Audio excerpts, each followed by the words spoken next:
नमस्कार दोस्तों, स्वागत है आप सभी का एक बार फिर से हमारे इस YouTube चैनल अच्छे विचार में। तो दोस्तों, सनातन धर्म में माँ गंगा को मोक्षदायिनी कहा गया है। स्कंद पुराण में बताया गया है कि गंगा के स्नान के मात्र से ही 10 तरह के पाप से मुक्ति मिल जाती है। माना जाता है कि पृथ्वी के अलावा माँ गंगा के 2 धाराएं आकाश गंगा और एक पाताल में बहती है। हमारे संस्कृति में कोई भी शुभ कार्य गंगा के पवित्र जल के बिना संभव नहीं हो पाता। बच्चे के मुंडन से लेकर मृत्यु के बाद मनुष्य की अस्थियों तक को गंगा में प्रवाहित किया जाता है। मृतक की अस्थियां को धार्मिक दृष्टिकोण से फूल कहा जाता है। जहां संतान फल है, वही पूर्वजों की अस्थियां फूल कहलाती है। तो आइए आज की इस वीडियो में हम लोग जानेंगे कि गंगाजल में अस्थियां क्यों विसर्जन किया जाता है। हिंदू धर्म में व्यक्ति के जन्म से लेकर मृत्यु तक 16 संस्कार बताए गए हैं। इनमें सबसे आखिरी संस्कार मृत्यु के बाद किया जाने वाला अंतिम संस्कार है। इसकी गरुड़ पुराण में एक पूरी विधि बताई गई है। इस विधि में मृतक दाह संस्कार के बाद उसकी अस्थियों को गंगा में प्रवाहित करने का विधान भी है।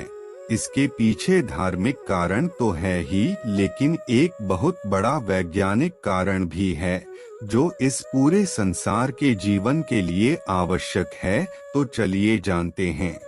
इससे पहले अगर आप हमारे चैनल पर पहली बार आए हैं तो चैनल को सब्सक्राइब जरूर कर दीजिएगा। गंगा को सभी तीर्थों में परम तीर्थ और नदियों में सबसे श्रेष्ठ नदी माना गया है। वह सभी प्राणियों जहां तक कि महापापियों को भी मोक्ष प्रदान करने वाली है। पौराणिक मान्यताओं के अनुसार गंगा को सबसे पवित्र नदी माना जाता है। हिंदू धर्म में गंगा का स्थान इसलिए भी सर्वोच्च माना जाता है क्योंकि देवी गंगा भगवान शिव के जटा में वास करते हुए धरती पर अवतरित हुई थी। धार्मिक लोगों में यह भी मान्यता है कि तब तक मृत आत्मा की परलोक यात्रा प्रारंभ नहीं होती जब तक कि उसके फूलों को गंगा में विसर्जित नहीं किया जाए। गंगा में अस्थि विसर्जन के महत्व भविष्य पुराण में श्री कृष्ण ने बताया है। राजा भागीरथ के प्रयासों से गंगा के पृथ्वी पर आगमन के समय श्री कृष्ण गंगा स्नान का महत्व बताते हैं। इसी प्रसंग में वह गंगा से कहते हैं कि मृत व्यक्ति के शव बड़े पुण्य के प्रभाव से ही तुम्हारे अंदर आ सकता है। जितने दिनों तक उसकी एक एक हड्डी तुम्हारे में रहती है, उतने समय तक वह बैकुंठ में वास करता है।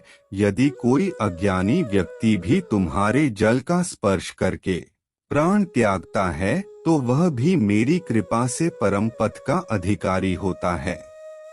गरुड़ पुराण में पक्षीराज गरुड़ के पूछने पर भगवान विष्णु भी गंगा में अस्थि विसर्जन का महत्व बताते हुए कहते हैं कि जिस किसी का भी अस्थि गंगा जल में प्रवाहित होती है, उसका ब्रह्मलोक से फिर पुनर्जन्म नहीं होता। मनुष्य की अस्थि जितने समय तक गंगा जल में रहती है, उतने समय तक वह स्वर्ग लोक में रहता है। इसीलिए माता पिता सहित परिवार के सदस्य के मृत्यु के बाद उनकी अस्थियों का विसर्जन गंगा में जरूर करना चाहिए। एक दिन माँ गंगा भगवान नारायण से मिलने उनके बैकुंठ धाम गई। तब उन्होंने श्री हरि से पूछा, हे प्रभु, व्यक्ति मेरे जल में स्नान करने पर सभी के पाप नष्ट हो जाते हैं, लेकिन मैं इतने पापों का बोझ कैसे उठाऊंगी। तब भगवान नारायण ने कहा कि आपके जल में जो भी साधु संत और वैष्णव आकर स्नान करेंगे, तब आपके अंदर समाये हुए सभी पाप नष्ट हो जाएंगे। आप हमेशा के लिए पतित पावन बनी रहेंगी। पृथ्वी पर जो भी इस नदी में डुबकी लगाएगा है, उसको मोक्ष की प्राप्ति होगी। गंगाजल में अस्थियां विसर्जन करने के वैज्ञानिक कारण। मृतक के अस्थियों को गंगा आदि पवित्र नदियों में विसर्जन करने के प्रथा के पीछे एक वैज्ञानिक तथ्य भी छिपा हुआ है, जो कि गंगा नदी से सैकड़ों वर्ग मील भूमि को सिंचकर उपजाऊ बनाया जाता है। जिससे उसके निरंतर प्रवाह के कारण भी उपजाऊ शक्ति घटती रहती है। ऐसे में गंगा में फास्फोरस की उपलब्धि बनी रहे, इसीलिए उसमें अस्थि विसर्जन करने की परंपरा बनाई गई है, ताकि फास्फोरस युक्त खाद्य पानी द्वारा अधिक पैदावार उत्पन्न की जा सके। फास्फोरस भूमि की उपजाऊ शक्ति को बनाए रखने के लिए एक आवश्यक तत्व होता है, जो हमारे हड्डियों में प्रचुर मात्रा में उपलब्ध है। लेकिन अब यह सवाल उठता है, यह असंख्य मात्रा में अस्थियों का विसर्जन करने के बाद वे गंगा का जल पवित्र और पावन क्यों बना रहता है?